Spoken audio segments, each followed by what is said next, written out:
விடிவெள்ளி நட்சத்திரமாயிருக்கிற நமது ஆண்டவர் இயேசு கிறிஸ்துவனுடைய மகிமை உங்களை சூழ்வதாக.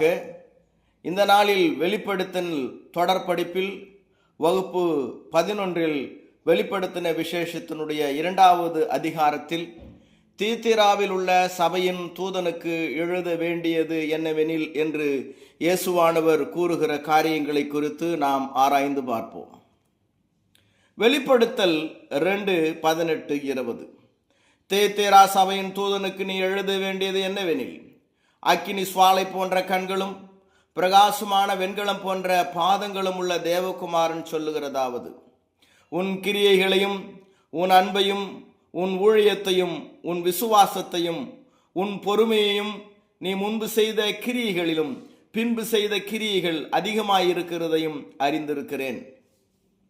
ஆகிலும் உன் பேரில் எனக்கு குறை உண்டு. என்னவெனில், தன்னை தீர்க்கதரிசி என்று சொல்லுகிற யேசபேல் என்னும் ஸ்திரியானவள் என்னுடைய ஊழியக்காரர் வேசித்தனம் பண்ணவும் விக்கிரகங்களுக்கு படைத்தவைகளை புசிக்கவும் அவர்களுக்கு போதித்து அவர்களை வஞ்சிக்கும்படி நீ அவளுக்கு இடம் கொடுக்கிறாய். வெளிப்படுத்தல் 2:21-23. அவள் மனம் திரும்பும்படியாய் அவளுக்கு தவணை கொடுத்தேன்.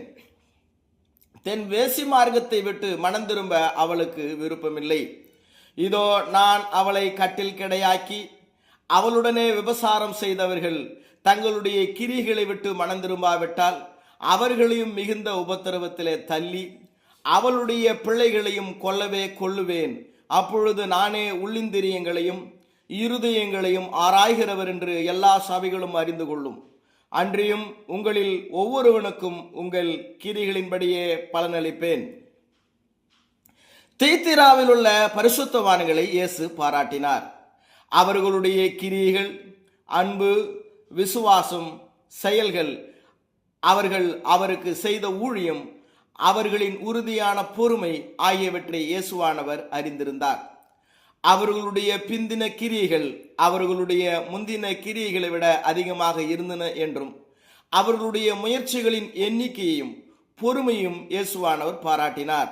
அப்படி இருந்தும் யேசபேல் என்ற பெண்ணை அந்த சபையார் இயேசுவின் ஊழியர்களுக்கு பாவத்தை கற்பிக்கவும் அவர்களை வஞ்சிக்கவும் அனுமதிக்கிறார்கள் என்பது அவருக்கு ஒரு குறையாக இருந்தது.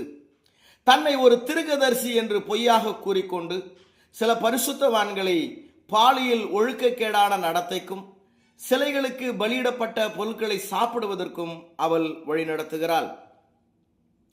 அவள் மனம் திரும்பும்படியாய் இயேசுவானவர் அவளுக்கு நேரம் கொடுத்தார். அவள் விசுவாசிகளை பாவம் செய்யும்படி வஞ்சிக்காதபடி சபை அதை தடுக்கும்படி சபைக்கும் நேரம் கொடுத்தார்.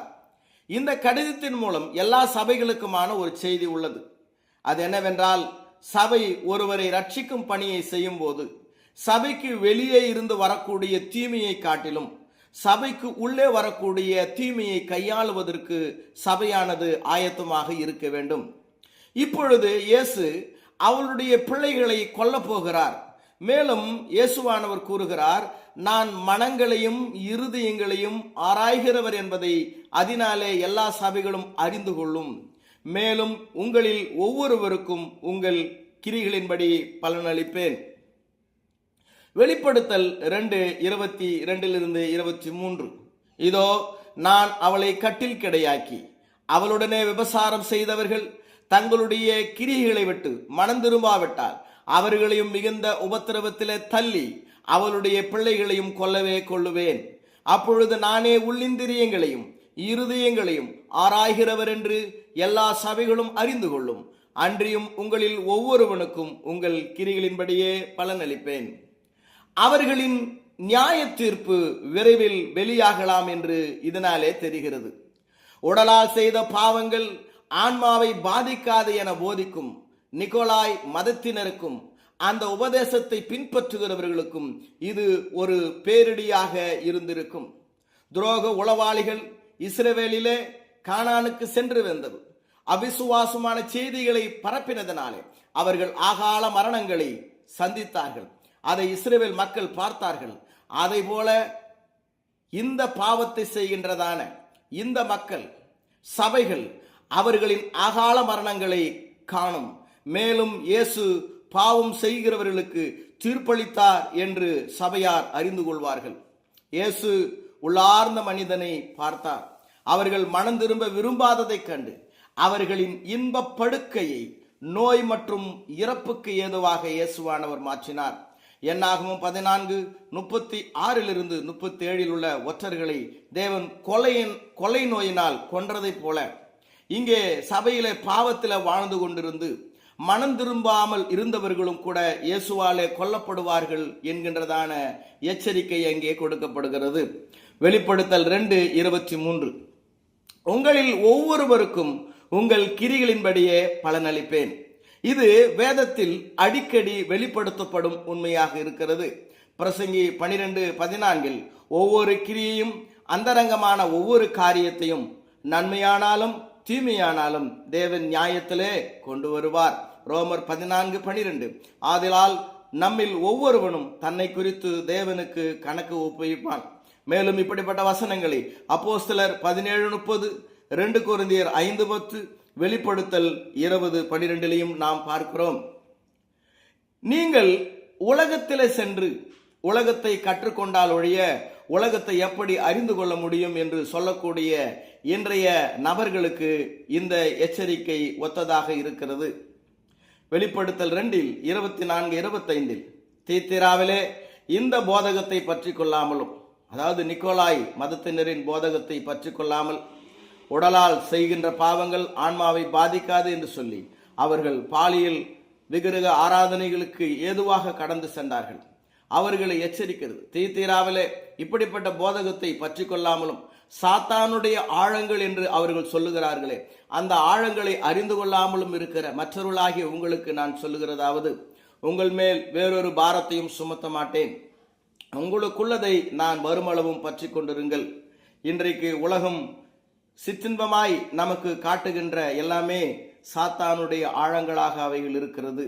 அது ஒரு மனித ஆத்துமாவை கெடுத்து அவன் வாழ்வை குறுக்கி அவனை கொல்லுவதோடு மட்டுமில்லாமல் அவனை நரகத்திற்கு முன்குறிக்கப்பட்டவனாகவும் அந்த பாவங்கள் அவனை செய்கிறது.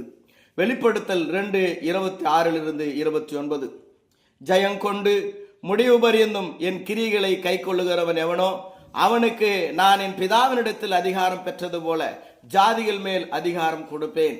அவன் இருப்பு கோலால் அவர்களை ஆளுவான். அவர்கள் மண்பாண்டங்களைப் போல நொறுக்கப்படுவார்கள். விடிவெள்ளி நட்சத்திரத்தையும் அவனுக்கு கொடுப்பேன். ஆவியானவர் சபைகளுக்கு சொல்லுகிறதை காதுள்ளவன் கேட்க கடவன் என்று எழுது. இயேசுவின் ஊக்கமூட்டுதலை முதலில் கவனியுங்கள். வெளிப்படுத்தல் 2:25-26 உங்களுக்குள்ளதை நான் வருமளவும் பற்றி கொண்டிருங்கள். ஜெயங்கொண்டு முடிவு பரியந்தும் என் கிரிகளை கை கொள்ளுகிறவன் எவனோ அவனுக்கு நான் என் பிதாவினிடத்தில் அதிகாரம் பெற்றது போல ஜாதிகள் மேல் அதிகாரம் கொடுப்பேன். ஜெயிப்பவர்களுக்கு இங்கே ஒரு வாக்குறுதியை காணுகிறோம். வெளிப்படுத்தலில் வெல்பவர்களுக்கான வெகுமதி பலமுறை சொல்லப்பட்டிருக்கிறது. இருக பற்றி கொண்டிருங்கள், ஜெயியுங்கள், என் கிரியைகளை காத்து கொள்ளுங்கள், அப்பொழுது நான் உங்களுக்கு தேசங்கள் மேல் அதிகாரம் கொடுப்பேன் என்று இயேசுவானவர் கூறுகிறார். நாடுகள் மீது இயேசுவானவர் அதிகாரம் கொடுக்கிறாரா? வெளிப்படுத்தலில் ஒரு ராஜ்யம் மற்றும் ஆசாரியர்களை பற்றி பல குறிப்புகளை நாம் கவனிக்க கூடும். பரிசுத்தவான்கள் உலகத்தில் அல்ல, இயேசுவினுடைய ஆட்சி அதிகாரத்தில் அவர்கள் பங்கெடுத்துக் கொள்கிறார்கள். வெளிப்படுத்தல் 1:6 நம்மிடத்தில் அன்பு கூர்ந்து தமது இரத்தத்தினாலே நம்முடைய பாவங்களற நம்மை கழுவி தம்முடைய பிதாவாகிய தேவனுக்கு முன்பாக நம்மை ராஜாக்களும் ஆசாரியர்களும் ஆக்கின அவருக்கு மகிமையும் வல்லமையும் என்றென்றைக்கும் உண்டாயிருப்பதாக. ஆமேன். வெளிப்படுத்தல் 5:10 எங்கள் தேவனுக்கு முன்பாக எங்களை ராஜாக்களும் ஆசாரியர்களும் ஆக்கினீர், நாங்கள் பூமியிலே அரசாளுவோம் என்று புதிய பாட்டை பாடினார்கள். வெளிப்படுத்தல் 20:6 முதலாம் உயிர்த்தெழுதலுக்கு பங்குள்ளவன் பாக்கியவானும் பரிசுத்தவானுமாயிருக்கிறான். இவர்கள் மேல் இரண்டாம் மரணத்திற்கு அதிகாரமில்லை. இவர்கள் தேவனுக்கும் கிறிஸ்துவுக்கு முன்பாக ஆசாரியர்களாயிருந்து அவரோடு கூட 1000 வருஷம் அரசாளுவார்கள். கிறிஸ்துவோடு நமக்கு நிறைய உரிமைகள் கொடுக்கப்பட்டுள்ளது. நாம் அவருக்கு சொந்தமாக இருக்க என்ன செய்ய வேண்டும்? ஆனால் எப்பொழுது எப்படி அவரோடு நமக்கு அதிகாரம் வழங்கப்படுகிறது? எப்படி அவரோடு ஆட்சியில் நாம் பங்கு பெறுகிறோம்? தீத்தேராவில் உள்ள பரிசுத்தவான்களுக்கு அவர் கடிதத்தை எழுதி முடித்து வெற்றி பெற்றவர்களுக்கு அவர் அளித்த வாக்குறுதியில் இது விளக்கப்படுவதை நாம் காண்கிறோம். ஜெயம் கொள்கிறவர்களுக்கு தம்முடைய வாக்குத்தத்தத்தை அளிக்கும் போது இதை அவர் விளக்கப்படுத்துவதை நாம் காண்கிறோம். வெளிப்படுத்தல் 2:27 சங்கீதம் 2:9 ஒப்பிட்டு நாம் படிக்க வேண்டும். ஜெயங்கொண்டு முடிவு பரியந்தும் என் கிரியைகளை கை கொள்ளுகிறவன் எவனோ அவனுக்கு நான் என் பிதாவினிடத்தில் அதிகாரம் பெற்றது போல ஜாதிகள் மேல் அதிகாரம் கொடுப்பேன். அவன் இருப்புக்கோளால் அவர்களை ஆளுவான். அவர்கள் மண்பாண்டங்களைப் போல நொறுக்கப்படுவார்கள். சங்கீதம் 2:9 இருப்புக்கோளால் அவர்களை நொறுக்கி குயக்கலத்தை போல் மண்பாண்டத்தை போல் அவர்களை உடைத்து போடுவீர் என்று சொன்னார். அவன் இருப்புக்கோளால் அவர்களை ஆளுவான். அவர்கள் மண்பாண்டங்களைப் போல நொறுக்கப்படுவார்கள். வெளிப்படுத்தல் 2:27. சங்கீதம் 2 உள்ளது தேவனால் இயேசு கிறிஸ்துவுக்கு கொடுக்கப்பட்ட வாக்குறுதியாகும். சங்கீதம் 2:6-9 நான் என்னுடைய பரிசுத்த பர்வதமாகிய சியோன் மீதில் என்னுடைய ராஜாவை அபிஷேகம் பண்ணி வைத்தேன் என்றார். தீர்மானத்தின் விவரம் சொல்லுவேன். கர்த்தர் என்னை நோக்கி, நீர் என்னுடைய குமாரன், இன்று நான் உம்மை ஜனிப்பித்தேன், என்னை கேளும், அப்பொழுது ஜாதிகளை உமக்கு சுதந்திரமாகவும் பூமியின் எல்லைகளை உமக்கு சொந்தமாகவும் கொடுப்பேன். இருப்புக்கோளால் அவர்களை நொறுக்கி குயக்களத்தை போல் அவர்களை உடைத்து போடுவீர் என்று சொன்னார். இருப்பினும் வெளிப்படுத்தல் 2 உள்ள வாக்குத்தத்தம் ஜெயம் கொள்ளுகிறவர்களுக்கானது. சங்கீதம் 2:6-9 மேசியாவுக்கு தேவனால கொடுக்கப்பட்ட வாக்குறுதியாக இருந்தாலும் சங்கீதம் 2 கொடுக்கப்படுகின்றதான அந்த வாக்குத்தத்தமானது அது விசுவாசிகளுக்காக இருந்து உலகத்தை ஜெயிக்கிறவர்களுக்கான வாக்குத்தத்தமாக இருக்கிறது. இயேசு அவனுக்கு நான் தேசங்கள் மேல் அதிகாரம் கொடுப்பேன் வெளிப்படுத்தல் 2:26 அதில் கூறுகிறார். இது சங்கீதக்காரரின் வார்த்தைகளுக்கு ஒரு தெளிவான மறைமுக குறிப்பாகும். இயேசுவானவர் எவ்விதமாக அவர் அரசாட்சி செய்வார் என்று தேவன் அவருக்கு வாக்குறுதி அளித்ததை போல இயேசு கிறிஸ்துவுக்குள் ஜெயம் கொள்ளுகிறவர்களுக்கும் இயேசுவானவர் அவருடைய ஆட்சி அதிகாரத்தில் பங்கு அளிக்கிறார் என்கின்றதான ஒரு மறைமுக குறிப்பாக இது இருக்கிறது.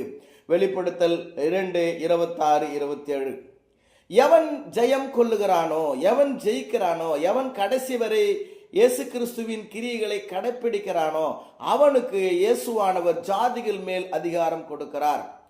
அவன் இருப்புக்கோளால் அவர்களை ஆளுவான். அதாவது ஜெயிக்கின்ற ஒரு விசுவாசி இருப்புக்கோளால் அந்த மற்றவர்களை ஆளுவான். இது இயேசு கிறிஸ்துவனுடைய வார்த்தைகளையும் அவருடைய அரசாணையின் மூலமாக வரக்கூடிய அதிகாரத்தை ஒருவர் செயல்படுத்துவதிலும் விளங்குகிறது. ஏசாயா 11:1 ஈசா என்னும் அடிமரத்திலிருந்து ஒரு துளிர் தோன்றி அவன் வேர்களிலிருந்து ஒரு கிளை எழும்பி செழிக்கும். இந்த பகுதி மேசியாவை பற்றியது. ஏசாயா 11:2 அது தொடர்கிறது. யெகோவாவின் ஆவி அவர் மேல் தங்கியிருக்கும். ஏசாயா 11:3-4 கர்த்தருக்கு பயப்படுதல் அவருக்கு உகந்த வாசனையாயிருக்கும். அவர் தமது கண் கண்டபடி நியாயம் தீர்க்காமலும் தமது காது கேட்டபடி தீர்ப்பு செய்யாமலும் நீதியின்படி ஏழைகளை நியாயம் விசாரித்து யதார்த்தத்தின்படி பூமியில் உள்ள சிறுமையானவர்களுக்கு தீர்ப்பு செய்து பூமியை தமது வாக்கின் கோலால் அடித்து தமது வாயின் சுவாசத்தால் துன்மார்கரை சங்கரிப்பார். இந்த இருப்பு கோல் மற்றும் அவரது வாயின் தடி என்பது இயேசுவின் அதிகாரத்தை அவருடைய வேலையினால் வெளிப்படுத்துகிறது. அவருடைய அரசாணைகளாலும் அது வெளிப்படுகிறது. ஏசாயா 49:2 அவர் என் வாயை கூர்மையான பட்டயம் போல் ஆக்கினார். இயேசு தம்முடைய ஆட்சியை பற்றியும் அவருடைய அதிகாரத்தை பற்றியும் அவருடைய வார்த்தையின் மூலம் பேசுகிறார் என்பதை காண இந்த வசன பகுதிகளில் விளக்கப்படுத்துகின்ற காரியங்கள் நமக்கு உதவுகின்றன. நாம் இயேசுவோடு பங்கு கொள்ளும் போது ஆட்சி அதிகாரத்தில் அவருடைய சீசர்களாக அவரோடு சேர்ந்து நம்முடைய பங்களிப்பை செலுத்தும் போது நாம் அவருடைய அதிகாரத்திலும் அவருடைய வேலையிலும் அவரோடு பங்கு கொள்கிறோம். இது வெளிப்படுத்தல் 2:17 உள்ள மறைவான மன்னாவிற்கும் அவர் தம்மையே நமக்கு கொடுக்கும் உணவிற்கும் செவிசாய்த்து நம்மை வழிநடத்தி அவருடைய வார்த்தையின் மூலம் அவருடைய ஆட்சியில் பங்கு பெற நாம் அனுமதிக்கலாம். இந்த வாக்குறுதி அனைத்தும் எல்லா விசுவாசிகளுக்கும் உரியது. இந்த வாக்குத்தத்தங்கள் ஆசியாவில் உள்ள உள்ளூர் சபைகளுக்கு மட்டுமல்ல, விசுவாசத்தினால் ஜெயித்து விசுவாசத்தை உறுதியாக பற்றி கொள்ளும் அனைத்து பரிசுத்தவான்களுக்கும் இவை கொடுக்கப்பட்டவையாகும். நாம் ஒருபோதும் அழிக்கப்படாத ஒரு ராஜ்யத்தின் ஒரு பகுதியாக இருக்கிறோம். மற்ற எல்லா ராஜ்யங்களையும் உடைத்தெறிக்கும் ராஜ்யத்தின் ஒரு பகுதியாக இருக்கிறோம். தானியேல் 2:14. கிறிஸ்துவில் உள்ளவர்களை குறித்து எபேசியர் 1:11-12 பவுல் இந்த சிந்தனையை பற்றி எழுதினார். மேலும் கிறிஸ்துவின் மேல் முன்னே நம்பிக்கையாயிருந்த நாங்கள் அவருடைய மகிமைக்கு புகழ்ச்சியாயிருக்கும்படிக்கு தமது சித்தத்தின் ஆலோசனைக்கு தக்கதாக எல்லாவற்றையும் நடப்பிக்கிற அவருடைய தீர்மானத்தின்படியே நாங்கள் முன்குறிக்கப்பட்டு கிறிஸ்துவுக்குள் அவருடைய சுதந்திரமாகும்படி தெரிந்து கொள்ளப்பட்டோம். நாம் அவருடைய குடிமக்கள் மட்டுமல்ல, அவர் நம்முடன் அவருடைய ஆட்சியையும் நித்திய வாழ்வையும் நம்முடன் அவருடைய வெற்றியின் மகிமையையும் இயேசுவானவர் பகிர்ந்து கொள்கிறார். வெளிப்படுத்தல் 2:28 விடிவெள்ளி நட்சத்திரத்தையும் அவனுக்கு கொடுப்பேன். ஜெயிக்கிறவனுக்கு இயேசுவானவர் கொடுப்பதாக வாக்குறுதி அளிக்கிறார். இந்த விடிவெள்ளி நட்சத்திரம் என்பது இயேசுவினுடைய மகிமையை குறிக்கிறது. வெளிப்படுத்தல் அத்தியாயம் 22 இதே போன்ற குறிப்பு உள்ளது. வெளிப்படுத்தல் 22:16 சபைகளில் இவைகளை உங்களுக்கு சாட்சியாக அறிவிக்கும்படி இயேசுவாகிய நான் என் தூதனை அனுப்பினேன். நான் தாவீதின் வேரும் சந்ததியும் பிரகாசமுள்ள விடிவெள்ளி நட்சத்திரமாயிருக்கிறேன் என்றார். அவர் தன்னை இங்கே விடிவெள்ளி நட்சத்திரம் என்று குறிப்பிடுகிறார். மேலும் 2 பேதுரு 1:19 இந்த சூழல் கருதப்படலாம். இரவிலே இருக்கிறவர்களுக்கு காலையில அந்த விடிவெள்ளி நட்சத்திரத்தை காணும் பொழுது பொழுது விடிந்து விட்டது, வெளிச்சம் பிரகாசிக்க போகிறது என்கின்றதான மகிழ்ச்சி ஏற்படுவதை போல அறியாமை இருளில, மரண இருளில, சாத்தானுடைய அதிகாரத்தின் கீழ், சாபத்தின் கீழ் இருக்கக்கூடிய அநேக மக்களுக்கு இயேசுவானவருடைய வசனம், அவருடைய வாழ்விலே அவர் செய்ததான மரணம், அவருடைய அடக்கம், அவருடைய உயிர்த்தெழுதல், இன்றைக்கு பிதாவினுடைய வலது வாரிசத்தில் அவர் போய் அமர்ந்து இன்றைக்கும் அவருக்கு இருக்கக்கூடியதான அதிகாரம் என்பது இருளுள்ள மக்களுக்கு நம்பிக்கையும் வெளிச்சத்தையும் கொடுக்கின்ற ஒன்றாக இருக்கிறது. 2 பேதுரு 1:19 அதிக உறுதியான தீர்க்க தரிசனமும் நமக்கு உண்டு. பொழுது விடிந்து விடிவெள்ளி உங்கள் இருதயங்களில் உதிக்கும் அளவும் இருளுள்ள ஸ்தலத்தில் பிரகாசிக்கிற விளக்கை போன்ற அவ்வசனத்தை கவனித்திருப்பது நலமாயிருக்கும். பேதுருவின் கருத்தை கவனியுங்கள். பழைய ஏற்பாட்டு தீர்க்க தரிசனங்களை குறிப்பிடும் உறுதியான தீர்க்க தரிசன வார்த்தை அவர்களிடம் இருப்பதாக பேதுரு தனது வாசகர்களிடம் கூறினார். இருண்ட இடத்தில் பிரகாசிக்கிற விளக்கை போல அந்த தீர்க்க தரிசனங்களுக்கு அவர்கள் செவி சாய்ப்பது நல்லது என்று பேதுரு அவர்களுக்கு கூறினார். மேலும் இயேசுதான் விடிவெள்ளி நட்சத்திரம் என்று கூறினார். எனவே பேதுரு எழுதியது போல் நிறைவடையும் பணியில் இருந்த இயேசுவின் வெளிப்பாட்டின் முழுமையை பேதுரு குறிப்பிடுவது போல் தெரிகிறது. எபேசியர் 1:17-19 பரிசுத்தவான்களுக்காக பவுலின் ஜெபம். நம்முடைய கர்த்தராகிய இயேசு கிறிஸ்துவின் தேவனும் மகிமையின் பிதாவுமானவர் தம்மை நீங்கள் அறிந்து கொள்வதற்கான ஞானத்தையும் தெளிவையும் அளிக்கிற ஆவியை உங்களுக்கு தந்திரள வேண்டும் என்றும், தாம் நம்மை அழைத்ததனாலே நமக்கு உண்டாயிருக்கிற நம்பிக்கை என்னதென்றும், பரிசுத்தவான்களிடத்தில் தமக்கு உண்டாயிருக்கிற சுதந்திரத்தினுடைய மகிமையின் ஐஸ்வர்யம் என்னதென்றும், தாம் கிறிஸ்துவை மரித்தோரிலிருந்து எழுப்பி அவரிடத்தில் நடப்பித்த தமது பலத்த சத்துவத்தின் வல்லமையின்படியே விசுவாசிக்கிறவர்களாகிய நம்மிடத்தில் காண்பிக்கும் தம்முடைய வல்லமையின் மகா மேன்மையான மகத்துவம் என்னதென்றும் நீங்கள் அறியும்படிக்கு அவர் உங்களுக்கு பிரகாசமுள்ள மனக்கண்களை கொடுக்க வேண்டும் என்றும் வேண்டிக் கொள்கிறேன்.